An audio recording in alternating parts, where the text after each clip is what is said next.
the Kodak Black interview, man. Like it's something. It really is. Like for context, Kodak Black recently did an interview on Ebro in the Morning at Hot 97, and the interview goes for about 15 minutes until Ebro basically just acknowledges that, acknowledges that Kodak Black is currently in an open sexual assault case, and how he feels that, it's something that they take seriously, and that hopefully they can discuss it at a further time once, the case is finished and stuff like that. Yeah. Kodak then said nothing, and then Rosenberg then chimed in with the with a very interesting filler question, or some filler question about like the moon or something like that. It was like, do you think the moon landing's fake? Right. And Kodak Black's just like, what the fuck? And everyone laughs or whatever. And then Ebro's like, oh, I can see that you're upset. Do you mind explaining? And he's like, and he's saying that whenever an artist goes through some shit and that's going on, that she'll make entertainment out of it, and that she'll need to change the fucking subject. To which Ebro then noted that Rosenberg did do that, and he was like, that's bullshit. That's bullshit too. And he's like, and he says, change the topic or I'm leaving. And then Ebro then says, then we're done. And you would think that it would be good, that it would be like, hey, I guess it would be kind of like, it would make the blogs or whatever. But there was an unsurprising but disappointing response to it, how Ebro handled the situation. Yeah. And that, that almost as if he grilled him or something like that. It was almost as if the people that were saying this weren't watching the same interview. Yeah, it really feels like that. It's like me and Devin were joking about this earlier, but from a journalistic perspective, because me and Devin both did journalism in college and stuff, he fucking was basically throwing a softball. He's just lobbing. He was lobbing help, essentially. It's just he didn't ask him a question. He didn't say anything. He was literally just like, we take sexual assault seriously. That's literally all he said. Right. It's we take sexual assault seriously. We hear about these things that are going on. Hopefully we can talk about it later. It's literally nothing. No question. No accusation. Just it's obvious, we know something is going on. If you want to talk about it and make your point heard, that's essentially what he's implying. Shit, it's literally like a helping hand. It's just defend yourself. It's kind of like one of those things where it's like, hey, we know that this is going to be discussed right now, or that it's not just going to be discussed. It's going to come up. It's going to come up in the comments or whatever. So for the sake of their platform, we're addressing it while also not really addressing it. They're addressing it without discussing it. That's what they're doing. It's from a journalistic standpoint, it's very softball, and it's very it's not a question. It's just something happened. There's nothing else that goes on with it. But first off, Kodak's reaction to that was pretty much it's essentially can be read as a I did it kind of thing. Just looking at his reaction, or just or not without even just with guilt association aside, it's clearly someone who's not prepared. Yeah, Kodak Black is a very big. He's a buzzing star. He's not like a huge star, but just due to legal shit, go figure. But he's had a lot of hit songs. So he has songs with Bruno Mars or whatever. He's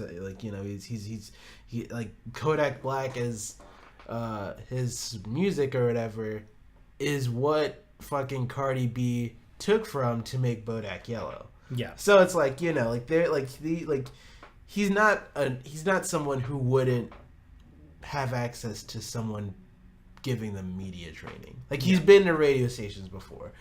And just with the way that the internet is or whatever, especially with like younger and newer rappers or whatever, people are aware of these things. But unfortunately, with a lot of these younger and newer rappers, no one really cares. Yeah. But it's just like, what the fuck? Like, I was just like, you know, like, yeah, people like Tory Lanez saying that, like, you know, what Ebro did was like some bitch ass nigga shit or whatever, and that he basically cornered him.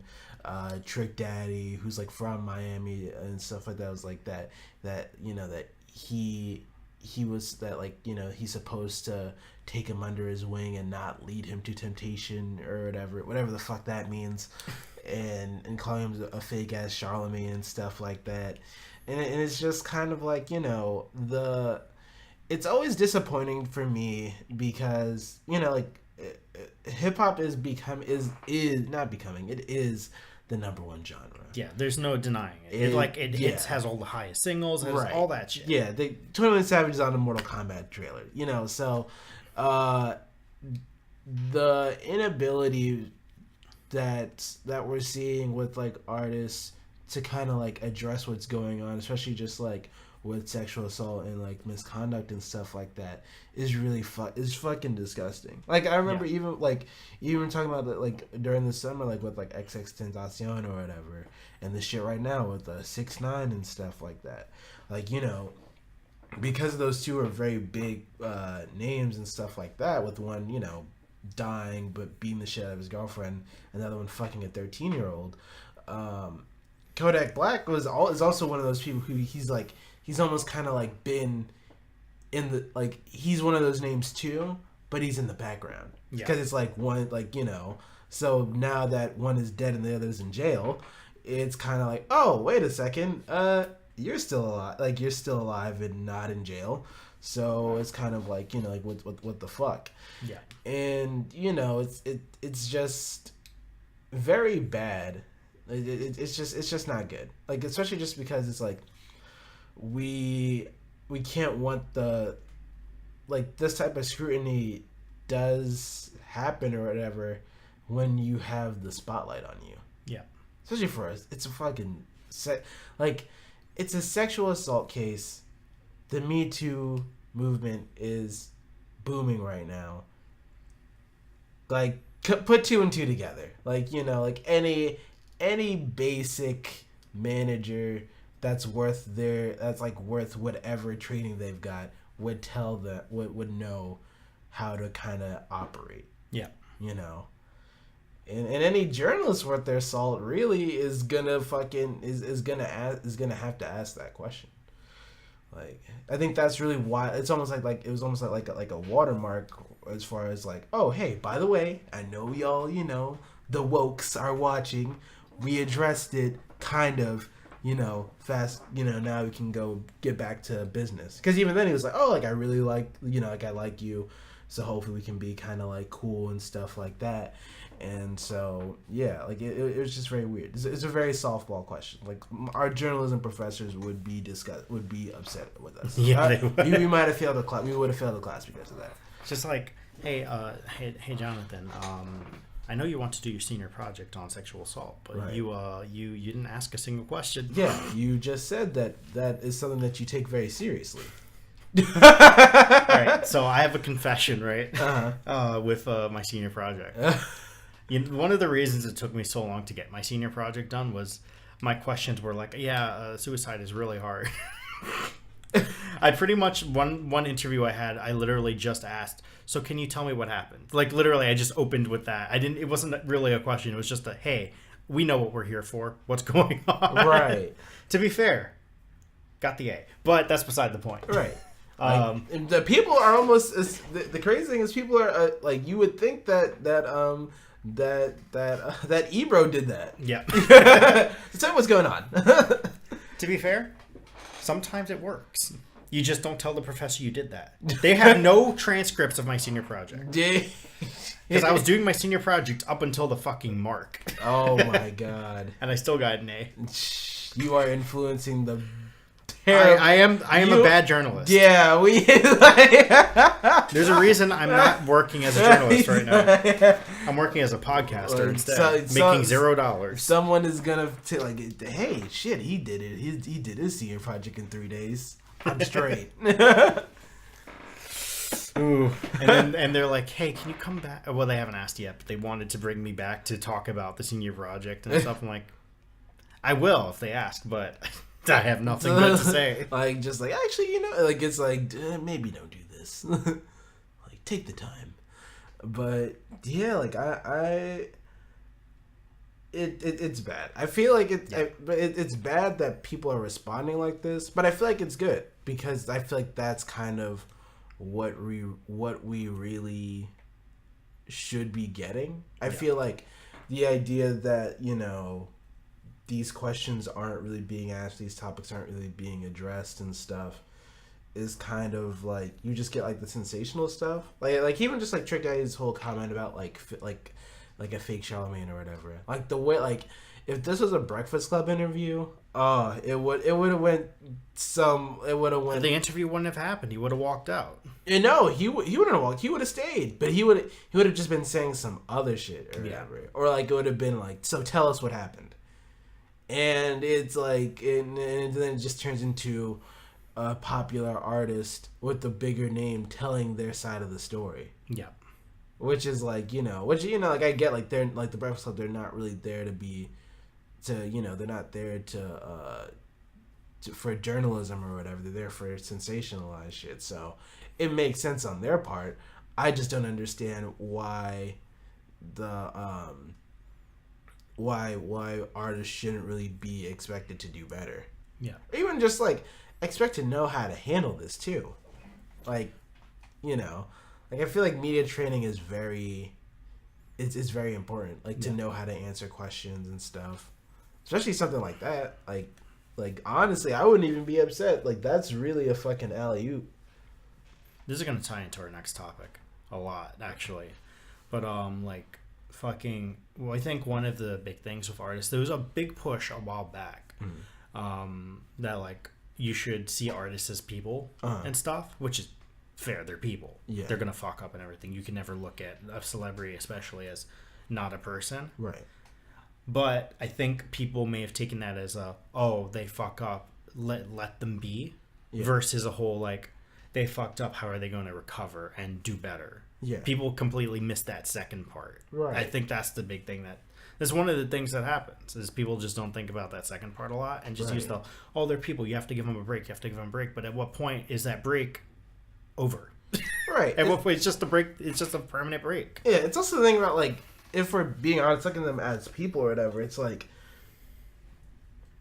if they're people, then I don't know these people. Yeah. I don't seeing how Pusha T or whatever feels about Kanye, or how Jay feels about Kanye is different because they actually know him. Yeah, I don't know him.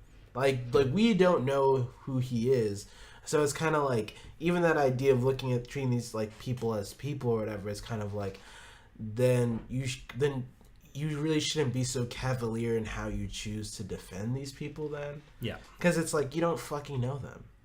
You don't know what their actual motivation is. You just hear what they say in an interview. Right. That doesn't define their entire person, but you're gonna treat them like your best friend and oh no, I get it, And when you know someone, when you're really close to someone, especially, you let things go, right, or you understand that they don't mean certain things. You can tell just by the way they talk or by the way they act. But if it's some fucking $10 million celebrity who said some shit in an interview and apologized for it, this is really cutting into the next thing, by the way. It's oh no, yeah, just forgive them. It's fine. They're doing their best. Right. It's also just at the end of the day, these people, they make a commodity. Yeah. So it's it's they make something that you like. They go to work basically. Yeah. So it's kind of I know people don't. It's hard to kind of view it as that, but that's them going to work.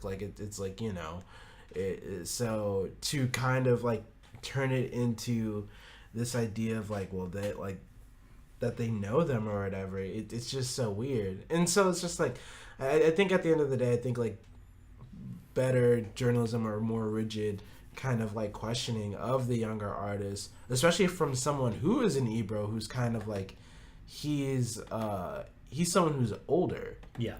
So it's kind of like the accountability, like the, even just like the, it was like a sense of accountability that I think is needed, especially just because like hip hop is a popular genre, but it's also a very young genre. Yeah. So it's kind of like, you know, Trick Daddy isn't gonna hold Kodak accountable, clearly, or it's like, you know, this like idea of like not leading people into temptation or whatever. He didn't do that, and so it's like, I think Ebro and kind of like Hot 97, they've kind of been on this kind of like, you know, like just like shifting into their role as like the older people in like, you know, not, and wanting to hold people accountable. Like I think like when how like every year they host the Summer Jam, but they banned Tekashi 69. Yeah.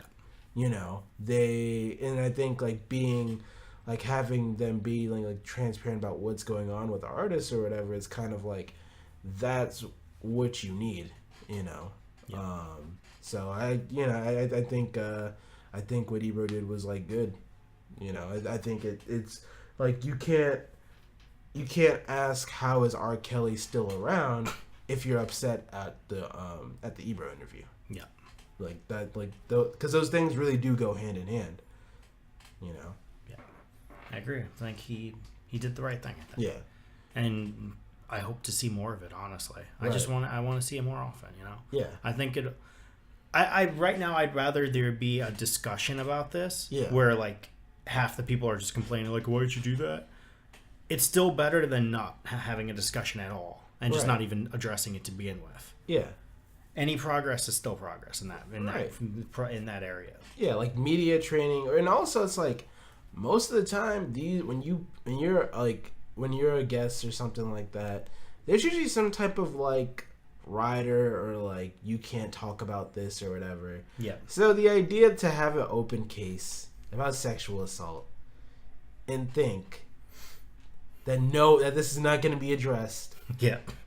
And you didn't put it on a don't talk about this list, that's on you, you know. Like, and then to kind of like demand that they like, you know, change the topic or they're gonna leave on air.